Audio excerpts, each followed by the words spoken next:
All right, I'm getting started. So I've decided to start a new podcast show or whatever. Um, if you follow me, you know I just recently lost my daughter, and I just want to share that experience, man. And I'm gonna tell you, man, that was a hellacious experience, like really was. And I just want to share it with you from start to finish to kind of walk you through what happened. Well, from my perspective, I can't really tell you from anybody else. I'm having me a couple beers while I'm doing it.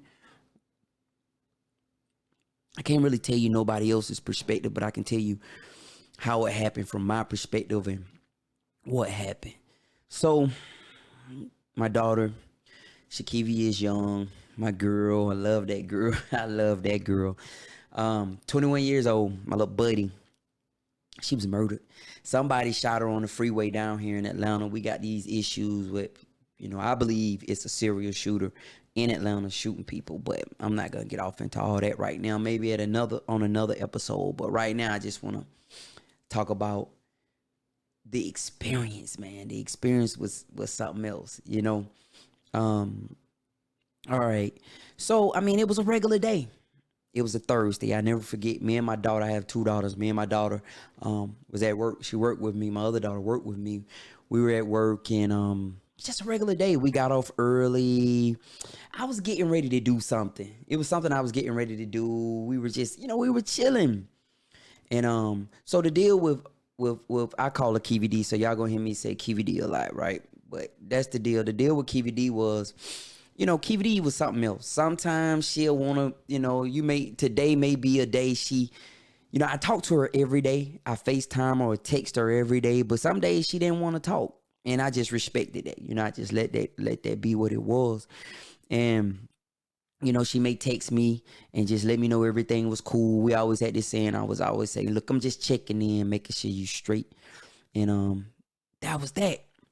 So the day prior to her murder, no, I'm sorry, the day of her murder, we were just kicking it. We talked, her alarm had went off that day.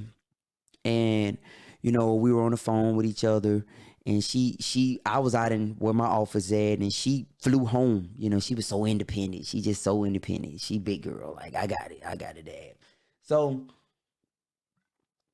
the alarm went off. She had a gun. Yes, she did.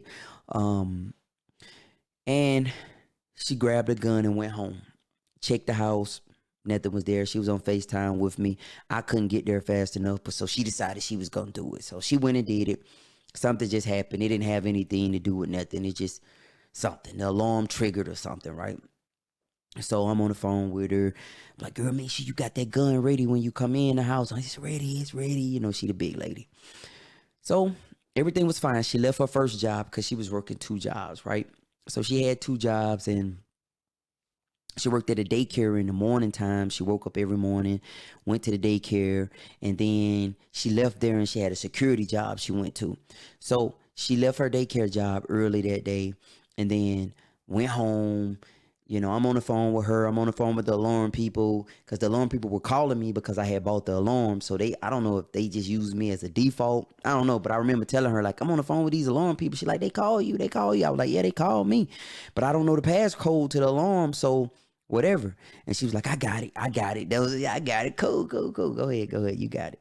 Big lady. And it was a trip because I had just changed her tire. She's such a big lady, but that day, probably about maybe 2 days before she got shot, I had just changed her tire. She had a flat tire. So everything was fine. She went to work, went to her second job, her security job. We FaceTiming. She FaceTimed me that day, and she was like, man, I just like to got to fight with Shawty. I was like, who you just got to fight with, Keevy? Her and this girl at work were having these beef. And I mean, I don't truly know if it have anything to do with her murder or not. I don't, but her and this girl was having an issue. So she told me she liked to got to fight with Shawty. I was like, okay, so I'm talking with her. I always had these little sessions where I talk with her to try to talk her down and just make her calm and like just chill out, like get this money and chill. So we talked, and she had her and her mom had a lot of issues, unresolved issues, and I'm not gonna put her mama business out there. And again, I don't know, but they had a lot of issues. So that day we were talking about her and her mom, because it was a song I had came across that I sent to her, and I was like, listen to this song. And she listened to it, and she was like, I thought it was gonna be trash at first, but that song deep. So we talked, and then I had to get off the phone because I was doing something, and I was like, I gotta go. And then she was like, all right. She didn't really want to get off the phone a little bit, but I was like, I gotta go. So, I got off the phone, and that was it. We talked. It was probably about 7:30, 8 o'clock. We talked, and then we FaceTime. We were FaceTime, and then that was it. I didn't talk to her. So everything was kosher. I mean, if I didn't hear from Keevy D a day, that wasn't nothing out of the ordinary. Like if a day happened and I didn't hear nothing from her, it wasn't no problem. Like it wasn't like I'm in panic mode. If I didn't hear nothing from her in 8 hours, it wasn't no panic mode, because she had them times when she was like that, especially when her boyfriend was out of jail. You may not hear from her for a day, So, I'm chilling. That day it was all good. I'm chilling. And I went to work, normal day, came home. I'm chilling. Didn't hear from her, but it was fine. It wasn't like it was anything out of the ordinary. Get a call. It was from my mom's phone. Man, her mama don't really talk like that. So why are you calling me? So I know it's something ain't right. So I pick up the phone. It's her grandmama. And I never forget these words. Her grandma was like, Larry. I was like, what? And she was like, yo, baby. I was like, my baby, what? Like, what's going on? She was like, Larry. And I was like, what? What? Tell me. And she was like, your baby got shot. I was like, my baby got shot? She was like, yeah, Larry, your baby got shot. And I was like, is she okay? She was like, no, she not. They don't think she gonna make it. I'm like, oh shit. And I just started crying like a mug, man. And damn, I just started crying and just was crying, boo-hooing. And I was like, please, like, what in the world? So my wife was like, I'm taking you down there. No, I said, I'm gonna go. But I was like messed up. Like I was. So she was like, I'm taking you down there. I was like, all right, cool. So they had her at Atlanta Medical Center here in Atlanta. We jumped in a ride, and I was just like, I never forget, man. I was just like out of it. I can't even thinking about how it was then. I was just completely out of it, man. It was like it wasn't even real. It wasn't even real. So we rode. I called my oldest sister. I hadn't talked with her in a minute, and I called her, and I told her, and we just started crying, boo-hooing, and we shot down there. Got down there. She was in the ICU, and it was just horrible, man. Like, so, I mean, they shot her in the head with a big gun, and nobody really know what happened. So we have to kind of put the story together. She was riding down 285, coming home from work, and we don't know if she was in a road rage incident. We don't know if whatever. We don't know. Okay, so I don't want to speculate, but they shot the car like 4 times, 5 times, and one of the bullets hit her in the head right here in the frontal lobe. So the bullet went in her head and lodged on this side of her brain, and it didn't come out, but I mean, it messed her up. So when I got to the hospital, it was just over with. Like, damn, like I just cried. I haven't cried like that because that was my baby. Like a lot of people, if you some of y'all may see this and know Keevy D, what she meant to me. Like that was my baby, like my girl. You understand? And so I cried like a baby. I just cried, wanting to know who did it. Of course, asking those questions. Nobody know anything. Detective got in touch with me, started talking with the detective and just this stories. But so as far as Keevy D, she's like laying there messed up. And I'm gonna share some information with you guys, and it'll probably, hopefully, you'll never go through this. But when we first got there, when her mom and them first got there, the doctors pretty much told her that she wasn't gonna make it. And you know, you don't really like to hear that because when my dad died, they told me the same thing, and he died. So, you know, I really wasn't privy to a lot of the conversations that they had at first because I wasn't there in the beginning. Because when they first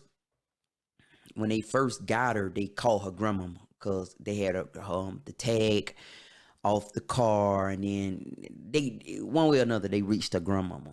So her grandmama called her mama. So they already had known I'm at work, like everything fine. They had been down there since 10 o'clock in the morning. I probably ended up going down there around about 1 or 2.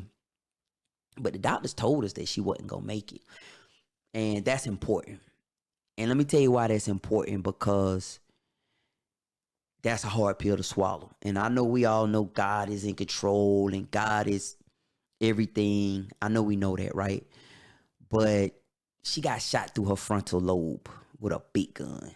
Literally, her brains, they had these gauze wrapped around her head. Her brains was leaking out her head. That's how bad it was. And the nurses and everything, they told us. And I was kind of under the impression that they was being buttholes, like assholes. That's what I thought. I was like, they being assholes. But I didn't know they had already explained to her mom them. And they didn't really tell me everything. And I'm not saying they did it for any other reason other than, you know, you grieving, man. That shit is hard, man. I'm telling you, like, I hope you never go through that. But, you know, you literally grieving and trying to make logical decisions. It's not possible. So we all praying and hoping she bounced back. But the doctor's pretty much like, she ain't gonna make it. If she do, she gonna be a vegetable. And, you know, I don't know what I was thinking. Because she was moving. And the thing about it was they couldn't sedate her because they wanted to give her a chance to wake up on her own. So, you know, she was moving, you know, like squeeze my hands. And, you know, she was in there, man. She was there, man. But, you know, they messed her up. So we were there for a few days. And that was kind of, my granddaddy came down there and he told me something real. He looked at me. He said, you just hurting yourself. He said, and I'm not trying to be funny, but she gone, man. And that's what the nurses had told me. But the nurses didn't tell me per se, because they didn't know I was the dad. They thought I was like a cousin or uncle or somebody. But they had talked to the mom. But, you know, you got to kind of remember, man, so much stuff is going on, man. People walking in. Shit is crazy, man. Like, for real. It was crazy. So, after a few days, we went through it. After a few days, you know, I woke up one morning and I just had a sense of peace. Like, we got to take her off that machine. Because she was on the machine. And, that's what I was like, man, we just got to take her off the machine. And, you know, I talked to her mom. Her mom's like, it's too soon. I respect all that, you know. And I told her mama, I said, you got to do what you feel right, you know, because you got to get your closure out of it. But I woke up one morning and I just had peace. I cried, man. I cried, man. But I woke up one morning and I just had some peace. And I talked to her mom, and her mom was like, it's too soon. So I was like, okay. Now, mind you, the nurses and everybody know she ain't gonna make it. So one night I stayed down there super late because I was trying to handle the business, like go empty out the apartment. Just go do the business part of it, because that's just like, oh. Man, I literally pray you never have to go through that, because, man, I'm gonna tell you something. I wasn't eating. Man, her brother, like, he wasn't eating. Like, that was crazy, you know. So, I apologize if you hear that the air conditioner come on, but it is what it is.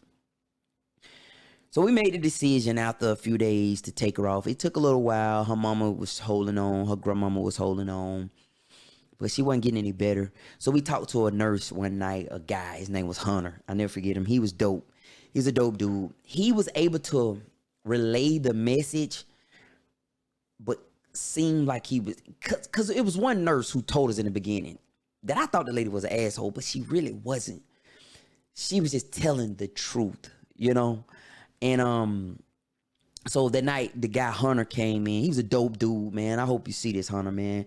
He was rubbing her with like lemongrass, like just making it pleasant. You know what I mean? Doing the best he could, man. Like for real. And it was another nurse, I forget her name.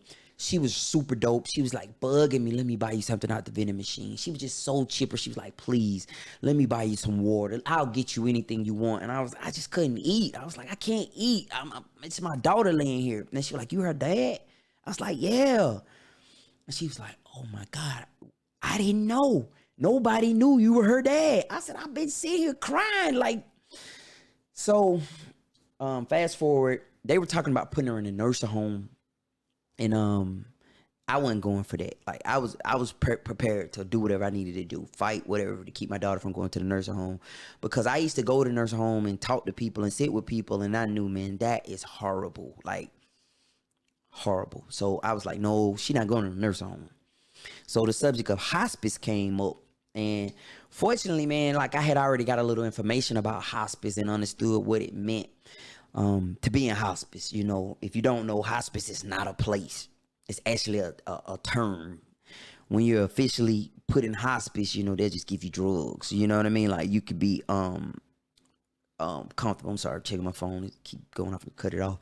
But they could give you drugs like morphine and stuff to make you comfortable. Because she, at that point, she hadn't been on anything to sedate her because they wanted to give her a fighting chance. Because if they sedate her, they felt like she would just go on out. So we talked, and my wife called me. She was in the back there, and I mean, her family. You know, one thing about Keevy D, she really felt like her family didn't love her. Like she really did. I mean, if you talked with her, she really felt like that. But I mean, her folks were like there. You hear me? These people. And they really shouldn't even been like that, but everybody was kind of sympathetic because it was all on the news. The security company that she worked for actually did security at the hospital. So everybody was letting too many people in. Like, for real. It was a lot of people down there. So, you know, her people were there. We had these big... It was just huge, man. It was crazy. So finally, my wife called me in the back. She said, you need to come back here. And, you know, I was like gassed, man. Like, I was just gassed. Sick. So I went in the back, and the nurse said, I didn't know you were her dad. I said, yeah, I'm her dad. And the nurse apologized to me. She said, I'm so sorry. I didn't know. I said, yeah, that's my daughter. And then she explained to me what she had already been explaining to her mom and her grandma. They were grieving. They make a decision based on hurt. So it's like, I feel you because I'm hurt, you know. And the lady told me, she said, look, I know this your baby and you love her, but if she make it, the best you gonna get is her eyes open and her looking around. She said, because the bullet went through her head. And not to get too grotesque in details, she said, you see all that stuff on, because it's leaking. She said, that's her brain leaking out her head. She said, so you guys have to make a decision, because you're either going to have to put her in hospice or send her to a nursing home. The idea came up, maybe we'll send her to another hospital. So I asked the people, I was like, you know, we're going to send her to Grady. And the lady looked at me and said, the only way that's going to happen if you guys can show us where Grady do something that we don't do. They're a level 1 trauma center. We're a level 1 trauma center. She said to move her is pretty much you're jeopardizing her life, if not killing her. So you guys are gonna have to like show where they have something over there that they do that we don't do. I got it, and I didn't want to move her. You got a machine, brains leaking. I mean, it's just grotesque as hell. So anyway, I told her mama. Me and her mama talked, and mind you, me and her mama ain't really been cool. Ain't probably ever gonna be cool like that. You know what I mean? We cordial and shit, but we probably never be cool. And maybe I'll tell the story about that shit one day. But so me and her mom, we were being cool. We talked. I was like, she got to come out the machine. And God is something else, because he allowed me to go through that with my dad. Me and my stepmom pulled the plug on my daddy, and he passed. So I had the opportunity to do that with my daughter. And we did it. we did it, man. I said, let's do it. So we did it, and it was horrible because it just was horrible. I'm not even gonna get in details, but that was horrible when they first took the tube out of her and all that stuff. Cause she was breathing on her own, and they sedated her. The crowd was there, and then eventually, it got kind of crazy. We had to have security because a lot of her people want to see her, so I respect that too. Um, then the crowd went, it thinned out, and it was my wife, me. She was out in the waiting room. Her brother, when I say her brother, I mean her biological brother Quay. You know, um, you guys know us. We got a bunch of children, but her biological brother Quay, the Quavies. So me, Quay, Vaughn, her grandmama, and her mama stayed back there when they took it out, and I literally watched my daughter take her last breath. Literally, held her hand, just seeing them pronounce her dead. Like, that was messed up. Just to see them pronounce her dead, like the stuff they have to do, force their eyes open and all that stuff like that. It was tough. It really was. I don't really know, because this is the second time I've been through tragedy like this. I went through tragedy like this with my mom, and I was like, me and my wife was talking, and I was having one of my moments, and I was like, damn, what did I do? To deserve this. And not to say I've done something, but I don't know. But it's a tough one. But yeah, she left. We got her out of here. Well, I ain't gonna say we got her out of here, but she didn't have to suffer no more. You know, she didn't have to go through that no more. That was pretty tough. It really was. So, we pulled the plug on her, and she probably made it 12 hours. So the crazy part is I left. So when I pulled the plug on her, I left. Me and the Quavers left. Mama sat by her bedside. I said, well, look, let me go. Let me go home. We've been ripping and running and stuff. So her mama stayed down. She like, I ain't going nowhere. So me and Quay left. And then I get home. I told her, I said, look, because Keevy was breathing strong. Heart was beating strong. I said, well, look, I'm going to get home. Let me get a couple hours because, I was tired. So as soon as I get home and lay down, her mama called me and said, she gone, Larry. I said, dang. I was like, she gone? She said, she gone, Larry. I was sick. I was sick. But then she said, hold on, why is she on the phone with me? Like, think about this. This is my girl. That's my girl. All the way to the end. While her mama was on the phone with me. Beep, beep. Hold on, Larry. Hold on. She back. Hold on. She coming back. She back, Larry. She back. I'm like, oh, shit. Her grandma said, Larry, come on, come on, come on. Jump in the car. Flew down there, right? She back alive. It's my partner. You hear what I'm saying? This girl did it for me. And me and Quay got in there. Probably was in there about another. After we got there, probably about another 15 minutes.